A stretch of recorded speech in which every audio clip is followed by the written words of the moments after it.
Bien, vamos a compartir la palabra del Señor. Hemos transitado ya por un espacio de 1 año y medio, como decía la semana pasada, con respecto a diferentes temas que nos van guiando primero en comprender lo que Dios ha hecho en nuestra vida, profundizando en el conocimiento del Señor, entendiendo entonces su obra de salvación, su obra de redención, pero también comprendiendo lo que se desprende de eso. Es decir, el Señor ha obrado nuestra vida, ha obrado para darnos salvación, pero no solamente nos salvó de algo, sino que nos salvó para algo, ¿cierto? Nos ha salvado para darnos un propósito, para darle sentido a nuestra vida y por supuesto para que como comunidad, como iglesia, podamos comprender qué quiere Él de nosotros. Y hemos entendido entonces que estamos en un tiempo de comprender lo que significa el reino de Dios y lo que significa vivir la misión de Dios bajo su reino, siendo nosotros súbditos del reino de Dios. Y hoy voy a compartir esta temática con ustedes que tiene que ver con la misión y la espiritualidad de la iglesia. Antes de leer el texto y orar, solamente un par de cosas, reduje más los slides, ya los otros se lo saben de memoria, ¿cierto? ¿Sí? Bueno, ok. Viene el test, recuerden. Bien, ¿sí? Tenemos premisas básicas, las resumimos ahora. El primer elemento fundamental es que Dios tiene un plan para enfrentar el problema del pecado del ser humano. Hemos dicho que el pecado no toma a Dios de sorpresa, sino que hay un plan para que Él pueda llevar adelante lo que significa la redención del ser humano. Por lo tanto, Dios se ha trazado un plan que tiene que ver con reconciliar, con justificar, declarar justo ante sus ojos, redimir, liberar, transformar la vida del ser humano, santificar, separarlo y apartarlo para sí, y por supuesto establecer su reino. Así es que el plan de Dios es bastante definido y es bastante objetivo. Está enfocado en que cada persona pueda entonces conocerlo. Y hemos dicho esto, lo dijimos la semana pasada, Dios nos ama y ama a cada persona de este mundo, ¿sí? Por supuesto, el amor de Dios es el motivo principal para que Dios establezca un plan de redención para darse gloria a sí mismo. Y bajo ese concepto, todos nosotros, es decir, todos aquellos que han creído en Cristo como Señor y Salvador, son participantes activos de la misión de Dios. Por lo tanto, 2 Corintios dice y explicita claramente que Él nos ha dado la tarea de reconciliar a las personas con Él, que nos dio el mensaje de la reconciliación y que nos hizo embajadores de Cristo. Así es que todos juntos llevamos adelante la misión de Dios y por eso hemos dicho que nuestra iglesia tiene como misión predicar el Evangelio de Jesucristo, formando discípulos mediante la enseñanza de todo lo que Él ha mandado y servir en la extensión del reino de Dios desde Peñalolén y hasta lo último de la tierra. Qué lindo desafío, ¿cierto? Por supuesto, y todos somos participantes entonces de la misión de Dios. Y frente a eso, hemos tratado algunas temáticas, hemos hablado del reino de Dios y la misión de la iglesia, la misión y la unidad de la iglesia, la misión y el amor de la iglesia, la misión y el servicio al prójimo de la iglesia, la misión y la adoración de la iglesia que vimos la semana pasada y hoy vamos a tratar la misión y la espiritualidad de la iglesia. ¿Bien? Y para eso vamos a leer este pasaje, Apocalipsis 3, versículo 1 al 6, el mensaje a la iglesia de Sardis. ¿Lo han escuchado otras veces? ¿Sí? ¿Lo han leído? ¿Sí? Claro que sí. Muy bien, gente muy lectora de la palabra del Señor. Voy a leer entonces el pasaje bíblico. Dice así: escribe al ángel de la iglesia en Sardis, el que tiene los 7 espíritus de Dios y las 7 estrellas, dice esto: yo conozco tus obras, que tienes nombre de que vives y estás muerto. Sé vigilante y afirma las otras cosas que están para morir, porque no he hallado tus obras perfectas delante de Dios. Acuérdate, pues, de lo que has recibido y oído, y guárdalo y arrepiéntete. Pues si no velas, vendré sobre ti como ladrón, y no sabrás a qué hora vendré sobre ti. Pero tienes unas pocas personas en Sardis que no han manchado sus vestiduras, y andarán conmigo en vestiduras blancas porque son dignas. El que venciere será vestido de vestiduras blancas, y no borraré su nombre del libro de la vida, y confesaré su nombre delante de mi Padre y delante de sus ángeles. El que tiene oído, oiga lo que el Espíritu dice a las iglesias. Bien, oremos y pedimos dirección del Señor. Padre, en el nombre de Jesús estamos delante de tu presencia en esta hora. Queremos pedir humildemente que tu Espíritu Santo nos guíe para que podamos tener una comprensión adecuada de este pasaje bíblico. te rogamos en el nombre de Jesús que al interpretar lo hagamos, Señor amado, con mucha humildad, con temor delante de tu presencia y siempre, siempre guiados por tu Santo Espíritu. Habla nuestra vida en esta hora, habla la vida de tu iglesia, Señor, en esta hora, juntos como hermanos, juntos como iglesia, delante de ti, Señor, nos postramos delante de ti en adoración y esperamos que tu palabra hable a nuestra vida. Gracias, Señor. Te honramos y te glorificamos en el nombre de nuestro Señor y Salvador Jesucristo. Amén. Amén. Bien, este es un pasaje muy interesante que de alguna forma nos impulsa a preguntarnos siempre qué es la iglesia, ¿no? No es que nosotros vayamos a dar una definición tan acabada, eso ya es marco de lo que es la eclesiología, pero si uno pudiese tomar una pequeña definición de lo que es iglesia, porque el apóstol Juan le está escribiendo a la iglesia, pudiésemos decir que significa esto: son los convocados por Dios en asamblea, representantes de esa iglesia universal, formada por todos aquellos que han recibido la salvación por gracia a través de la fe en Jesucristo. ¿Sí? Los convocados por Dios en asamblea, no todos los que estén, sino aquellos que han recibido por la fe, ¿cierto? Y por gracia del Señor a la persona de Jesucristo. Entonces, esa asamblea, formada por aquellos que han conocido a Cristo como Señor y Salvador, se corresponde con la definición de lo que es la iglesia. Entonces, hay cosas que la iglesia no es y cosas que la iglesia sí es. La iglesia no es el templo, estamos todos claros con eso, aunque está la costumbre de decir voy a la iglesia, en realidad es un concepto equivocado. Nosotros no vamos a la iglesia, nosotros somos iglesia, ¿sí? Entonces, asistimos al templo, eso sí. Por lo tanto, la iglesia no es el templo. La iglesia no es una denominación. Por mucho que amemos nuestra querida Alianza Cristiana y Misionera, la Alianza Cristiana y Misionera no encierra todo el concepto de lo que es la iglesia. Es más, creo que acá hay muchas denominaciones de base, y si levantan la mano probablemente tendríamos unas 15 o 20 denominaciones distintas. Cada una de ellas una expresión en cuanto a tradiciones, en cuanto a forma, pero en realidad ninguna de ellas es capaz de encerrar todo lo que significa la iglesia. Así es que cuando hablamos de iglesia no estamos hablando de una denominación, ¿sí? Tampoco estamos hablando de una empresa. Hay gente que quiere tratar la iglesia como si fuese una empresa, con ciertas directrices, ciertas planificaciones. Por supuesto, la estrategia y la planificación es fundamental en la vida de la iglesia, pero eso no representa ni encierra lo que es totalmente la iglesia. Así es que la iglesia no es una empresa donde yo pueda eventualmente obtener lo que quiera o estoy acá simplemente porque de alguna forma quiero vaciar mis propias inquietudes, ¿sí? Por otro lado, tampoco es un mero grupo de autoayuda, es mucho más que eso. Hay ayuda, hay servicio, hay apoyo, hay respaldo, hay lo que algunos dicen una comunidad terapéutica, por supuesto que sí, un apoyo mutuo que nos ayuda a crecer y caminar, pero no es meramente un grupo de autoayuda, es mucho más que eso. Entonces, no es eso, pero sí es el cuerpo de Cristo, dice la palabra del Señor. Y eso ya es mucho más profundo, ¿no? El cuerpo de Cristo. Dice la palabra del Señor que es la señal del reino de Dios. No es el reino de Dios, pero es la mejor señal del reino de Dios. Si alguien quiere entender cómo es el reino de Dios y cómo se viven los valores del reino de Dios, debiese poder mirar la vida de la iglesia y obtener una primera señal de eso. Entonces, la iglesia sí es señal del reino de Dios. Dice la palabra del Señor que la iglesia es la columna y baluarte de la verdad. Incluso ese era un antiguo himno que se cantaba en tiempo del apóstol Pablo. Ya.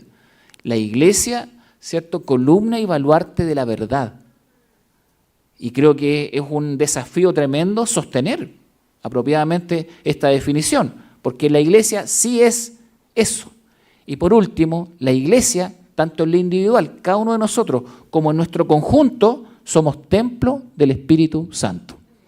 ¿Estamos todos de acuerdo? ¿Sí? Eso es lo que sí es la iglesia. Entonces, una iglesia es espiritual porque el Espíritu Santo está con nosotros. Por eso es espiritual.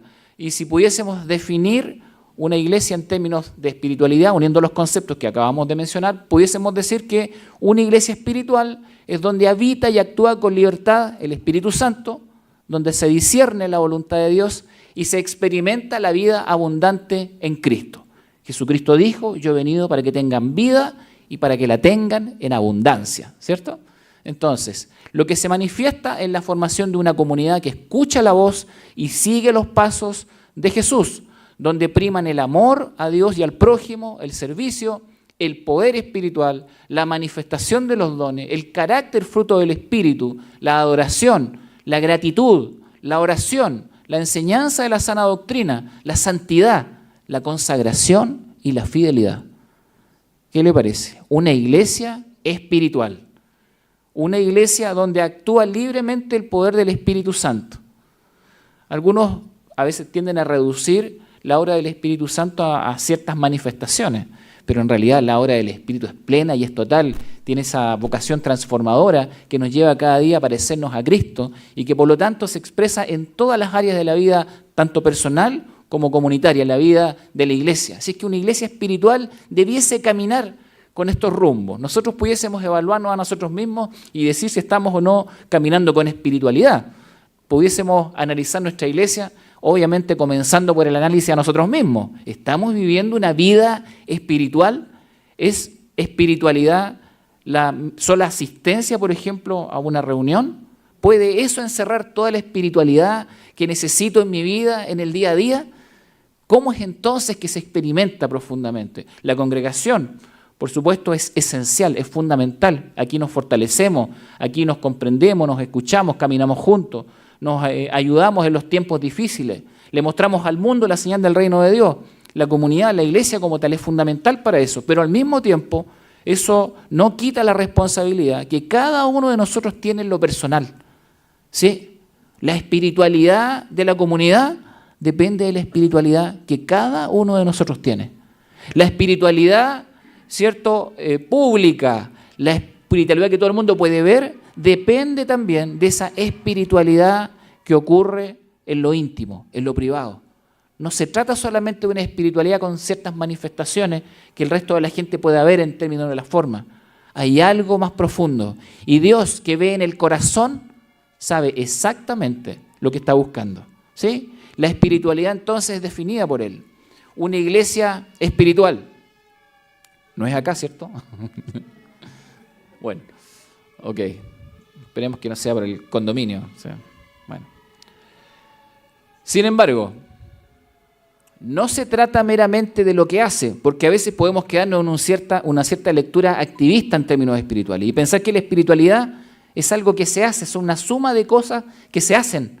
Y en realidad la espiritualidad es la consecuencia de lo que se es lo que somos. No es solamente la suma de cosas que se hacen, es lo que somos. Y es porque el Espíritu Santo del Señor está obrando en nosotros. La iglesia espiritual reúne entonces a los verdaderos discípulos de Jesús, quienes guiados y sostenidos por el Espíritu Santo están dispuestos a morir a sí mismos, a tomar su cruz y a seguirlo. ¿Ven? Una iglesia espiritual, una persona espiritual, una persona que no solamente practica cosas o vive ciertas cosas en la vida, una persona que es alguien delante del Señor, una persona que es un discípulo delante del Señor. La espiritualidad entonces emana de esta obra y como consecuencia una iglesia espiritual cuida la espiritualidad. Si esto es algo que me ha venido de parte del Señor, si el Señor ha obrado para que yo pueda experimentar esta relación con Él y esta relación se manifiesta en todas las áreas de la vida, entonces una iglesia espiritual tiene como deber cuidar la espiritualidad y tiene el deber de crecer en esa espiritualidad. Así es que tenemos que cuidarla y tenemos que crecer en ella. Y así llegamos a la iglesia de Sardis y nos preguntamos, ¿qué le pasó a esta iglesia? ¿Cumplió con este objetivo de cuidar la espiritualidad, de vivir y desarrollarse en esa espiritualidad? Por eso este pasaje, que de alguna forma nos ilustre y nos dé algún tipo de advertencia. Usé el mismo mapa porque lo he usado con las otras iglesias que hemos visto. Hablamos de la Odisea en algún momento, hablamos de la iglesia de Éfeso, y ahí está Sardis. Esa ubicación era muy estratégica, estaba en las rutas principales, ¿cierto? Y por lo tanto, Sardis era una ciudad bastante relevante. Y el mensaje de Jesús por medio de Juan sigue el mismo patrón. ¿Recuerdan cuando vimos el patrón a las iglesias, ¿cierto? Del Apocalipsis? Primero hay una identificación del receptor. en este caso la iglesia de Sardis, una identificación acerca de Jesús. Él dice de sí mismo, el que tiene los 7 espíritus de Dios y las 7 estrellas. Hay una descripción de la condición de la iglesia que dice, yo conozco tus obras, que tienes nombre de que vives y estás muerto. Qué fuerte, ¿no? Esa es la descripción de la condición. En otra parece más suave, más amigable. Acá es un golpe directo, ¿sí? Tienes nombre de que vives, pero estás muerto. Hay un veredicto respecto de la condición de la iglesia. No he hallado tus obras perfectas delante de Dios. Tienes unas pocas personas que no han manchado sus vestiduras. Eso nos describe la realidad que está viviendo esta iglesia. Hay un mandato de Jesús para la iglesia y el mandato es, sé vigilante, recuerda lo que has recibido y oído y guárdalo y arrepiéntete. ¿Ven? Un mandato, una exhortación general para todos los cristianos. El que tiene oído, oiga. Eso significa que el mensaje a la iglesia de Sardis no es un mensaje perdido en el tiempo, es un mensaje muy presente que tendría que hablarnos hoy. Por lo tanto, si la Biblia me dice el que tenga oído, que oiga, probablemente entonces debiese poner atento el oído. Al menos yo tengo que hacerlo y creo que todos debiésemos estar dispuestos a escuchar lo que Dios tiene que decir. Y hay una promesa de recompensa. Al que venciere le daré. Siempre está esta promesa, ¿cierto?, para los que vencen. Entonces, ahí está la estructura del mensaje a Sardis. Ahí está la ubicación y la importancia de esta ciudad. Y aquí está en otra versión el texto que leímos en un comienzo. Yo sé todo lo que haces y que tienes la fama de estar vivo, pero estás muerto. Despierta, fortalece lo poco que te queda, porque hasta lo que queda está a punto de morir. Veo que tus acciones no cumplen con los requisitos de mi Dios. Vuelve a lo que escuchaste y creíste al principio y reténlo con firmeza. Arrepiéntete y regresa a mí. Si no despiertas, vendré a ti de repente, cuando menos lo esperes, como lo hace un ladrón. Sin embargo, hay algunos en la iglesia de Sardis que no se han manchado la ropa con maldad. Ellos caminarán conmigo vestidos de blanco, porque son dignos. Todos los que salgan vencedores serán vestidos de blanco. Nunca borraré sus nombres del libro de la vida, sino que anunciaré delante de mi Padre y de sus ángeles que ellos me pertenecen.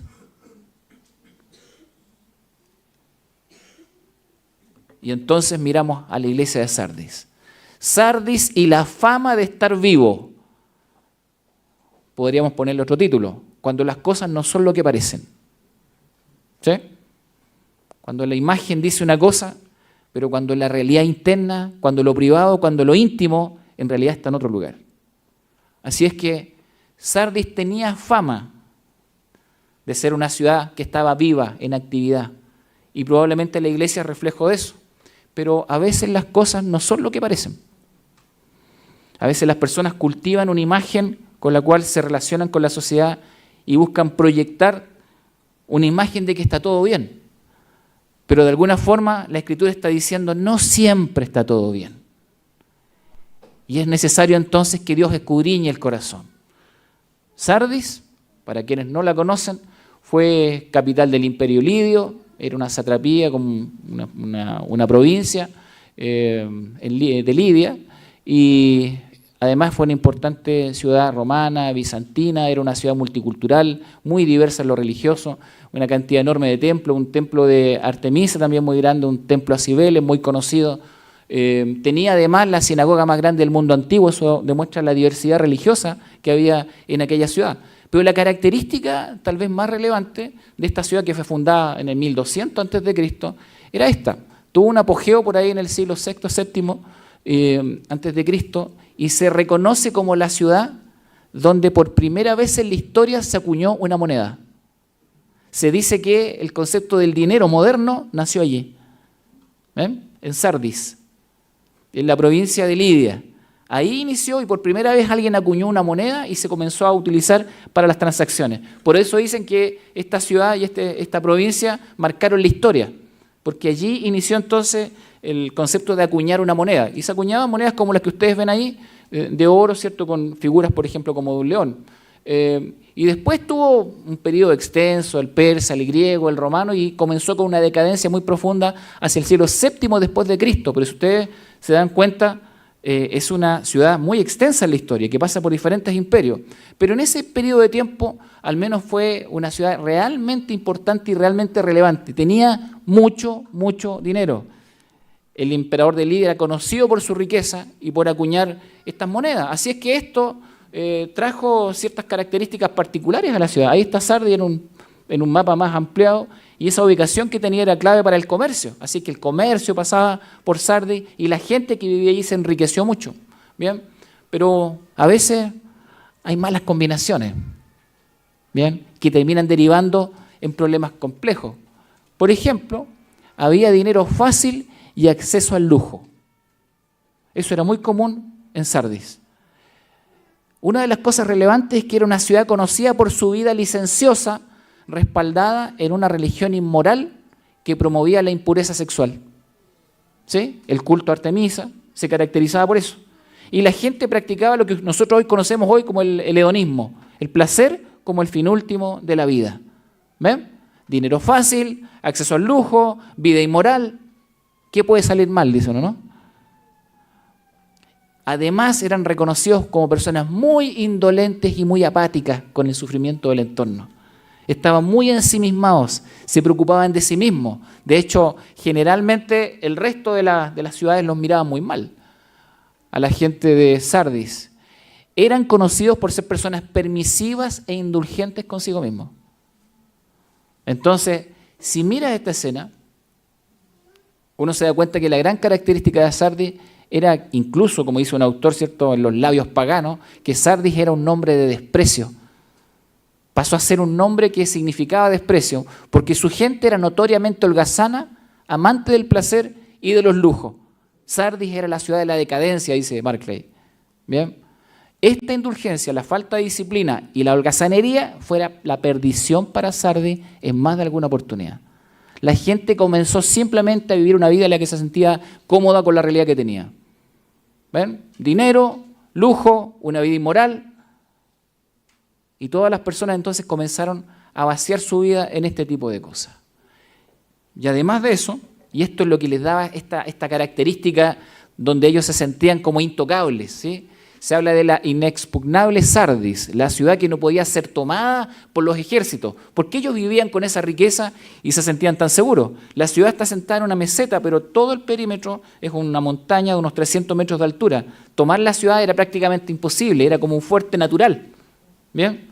Escalar la ciudad era muy complejo para los ejércitos extranjeros, por lo tanto, tomar la ciudad en una batalla común era prácticamente imposible. Ellos se sentían muy seguros en sí mismos y pensaban que nadie los podía tocar. Entonces se daban simplemente el tiempo para vivir la vida como ellos querían, pensando que nunca nada los iba a dañar. ¿Le parece que eso puede ser un problema para alguien? ¿Sentirse intocable por las circunstancias? Y entonces ocurrió algo interesante en la historia. Ellos habían acumulado autoconfianza, esta indulgencia que promovió como una falta de vigilancia y una falta de cuidado, que finalmente les llevó a la destrucción.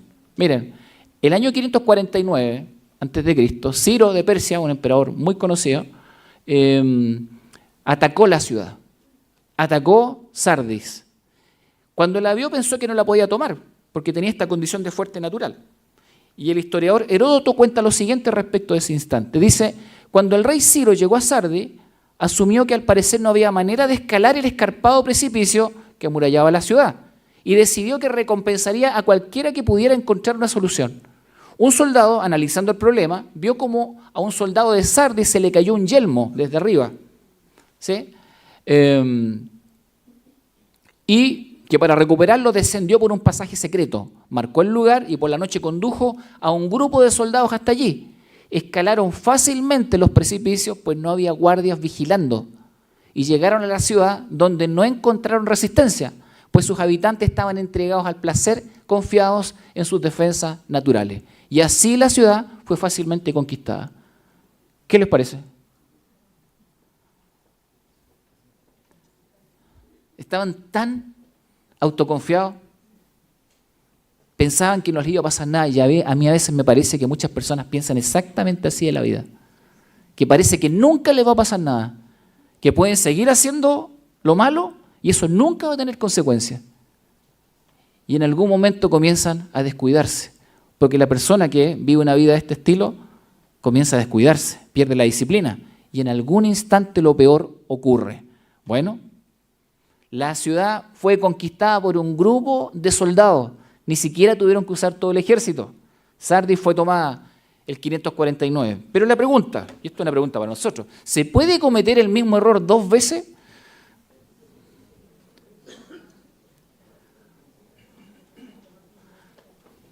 Pregunto nomás, ¿sí? Pero salió la respuesta. ¿Sí? ¿Se puede cometer el mismo error 2 veces? Miren, lo que ocurrió antes es que ellos no pusieron guardia, no tenían el ejército preparado, nada. Estaban entregados al placer. No nos va a pasar nada. El año 214 a.C., años después del primer evento, Antíoco el Grande utiliza la misma estrategia de Ciro. Y lo que nos dice la historia es que la gente de Sardis no aprendió la lección. Otra vez estaban entregados al placer, otra vez estaban autoconfiados en sus bienes materiales, en sus riquezas personales y dejaron de cuidar la ciudad. No pusieron guardias a vigilar y los atacaron exactamente igual como los habían atacado antes con Ciro. Y la ciudad por segunda vez fue tomada y pasó a las manos de otro emperador. Entonces, cuando uno mira a Sardis, la imagen que tenía hacia el resto de las otras ciudades era impresionante. La primera ciudad donde se acuñó una moneda, la riqueza que desbordaba la ciudad, la oferta de una vida llena de lujo y de placer. Parece que la vida estaba hecha y las cosas estaban resueltas. Y parece que nada nunca les iba a ocurrir. Sardis es justamente el ejemplo concreto de que muchas veces las cosas no son lo que parecen. Mucha imagen, mucha fama, pero absolutamente nada de contenido. Es decir, una ciudad activa, con una imagen y una reputación muy consistente socialmente, donde todo parecía estar vivo y bien. Sin embargo, en su gente se estaba cultivando silenciosamente el germen de la destrucción. Jesús le advierte a la iglesia que está en riesgo de replicar los males de la sociedad que la rodea. Por eso le habla a la iglesia de Sardis y utiliza el ejemplo de la historia. Cuando Jesús de manera muy sutil les habla de estar vigilantes, les está recordando la historia. Recuerden lo que ya ocurrió. Por entregarse una vida de falta de disciplina, licenciosa, donde no pusieron atención, ¿cierto?, a las cosas realmente relevantes, fueron destruidos. Y le dice a la iglesia, no repliquen lo que la sociedad está haciendo. No repliquen lo que ha llevado a la destrucción a la sociedad que les rodea. Entonces Jesús le advierte a la iglesia que está en riesgo de replicar los males de la sociedad, por lo que les impulsa a recuperar el cuidado de su vida y de su integridad. Y la solución de Jesús es bien simple, dice, ¿ustedes me buscan o yo los voy a buscar? Cierra la historia de manera muy, muy fuerte. O me buscan ustedes o voy yo. Pero esto hay que resolverlo. Hay que resolverlo ya. Entonces, a veces las cosas no son lo que parecen. Y nosotros pudiésemos preguntarnos hoy, ¿cómo está hoy nuestra vida espiritual? ¿Cómo estamos hoy delante del Señor? Porque si esta palabra es aplicable a todo tiempo de la historia, yo podría decir que hay una advertencia de parte de Jesús que también nos alcanza el día de hoy, ¿cierto? A veces las cosas no son lo que parecen y por supuesto que es necesario ser cuidadosos siempre con nuestra vida espiritual. ¿Puede esta advertencia decir algo a la iglesia de hoy? ¿Sí? Ok. ¿Puede esta advertencia decir algo a nuestra propia vida hoy? Para no ir tan lejos, ¿cierto? Para no mirar al de al lado. ¿Me dice algo a mí hoy? ¿Me está advirtiendo algo a mí hoy? ¿Escucho la voz de Jesús y suena esa advertencia en mi oído, en mi conciencia, que me dice, cuidado con cómo estás viviendo tu vida? Cuidado con tu espiritualidad. Cuidado con tu relación con el Señor. Hay cosas que no están bien. ¿Estás dejando pasar el tiempo sin resolver esta situación? ¿Te acostumbraste a vivir en esta realidad? ¿Te acostumbraste a hacer cosas que sabes que no están bien, pero ya se han hecho parte de tu vida? Entonces, esta advertencia yo creo que tiene que decirnos algo a cada uno de nosotros hoy. Por supuesto que sí. El Señor no puede ser engañado. El texto claramente lo deja establecido. Es decir, al Señor no lo impresiona ni la fama ni la imagen que nosotros podamos construir. Al resto de las personas, al resto de la sociedad, probablemente sí. Mucha gente puede creer que estás bien simplemente por lo que ve en lo externo, pero el Señor Jesús escudriña el corazón. El Señor Jesús escudriña los pensamientos y Él no puede ser engañado. Podré engañar al resto de las personas, pero a mi Señor no lo puedo engañar. El Señor no puede ser engañado. Y las expresiones de Jesús son muy claras al respecto. Dice, yo sé todo lo que haces. Recuerden la última pregunta. El asunto es si esto nos dice algo a nosotros. Cuando lo estudiaba, es obvio que esa expresión me llega primero a mí, al corazón. Y espero que también la perciban para cada uno de ustedes. Jesús dice, yo sé todo lo que haces. Después dice, tus acciones no cumplen con los requisitos de Dios. Eso es para evitar que nuestra propia lectura personal nos haga sentir que escapamos, ¿cierto?, del escrutinio. No, tus acciones no cumplen con los requisitos de Dios. Y después dice, manchaste tu vida con maldad. Es muy directo Jesús con esta iglesia, con cada una de las personas que están allí. Yo sé todo lo que hace, conozco tu corazón, conozco tus pensamientos, sé que algo no está bien, sé que algo tiene que ser corregido. Y entonces Jesús, una vez que ha descubierto la situación, procede al llamado. Lo primero que dice es, despierta. Y saben ustedes que la traducción de la NTV está con signo de exclamación, porque así lo dice, como con voz fuerte. Porque ¿cómo despertamos a alguien si no le gritamos o no le hablamos fuerte? Y el texto bíblico justamente nos muestra eso, nos muestra que la expresión en el griego es como un grito, despierta. Es una exhortación al corazón, a la mente, despierta. El llamado de Jesús, entonces, es tremendamente personal. Despierta, fortalece lo que queda, algo hay, fortalécelo. Vuelve a lo que creíste al principio. ¿Cuántas personas creen en el Señor? Y obviamente no estamos hablando de que no tengan salvación, pero ¿cuántos desaprovechan la relación con Dios para tener una vida buena, una vida santa? Una vida que realmente les dé provecho a sí mismo y les dé provecho a otros. ¿Sí? Y entonces Jesús le dice, vuelve a lo que creíste al principio. ¿Alguien le está hablando esto? Reténlo con firmeza. Arrepiéntete. Y después dice el Señor, vuelve a mí. Miren la secuencia. Despierta, fortalece lo que queda, vuelve a lo que creíste al principio, reténlo con firmeza, arrepiéntete y vuelve a mí. Yo miro en esto la misericordia del Señor, que no está dispuesto a dejarnos a veces en nuestros desvaríos, sino que ahí está el llamado profundo del Señor.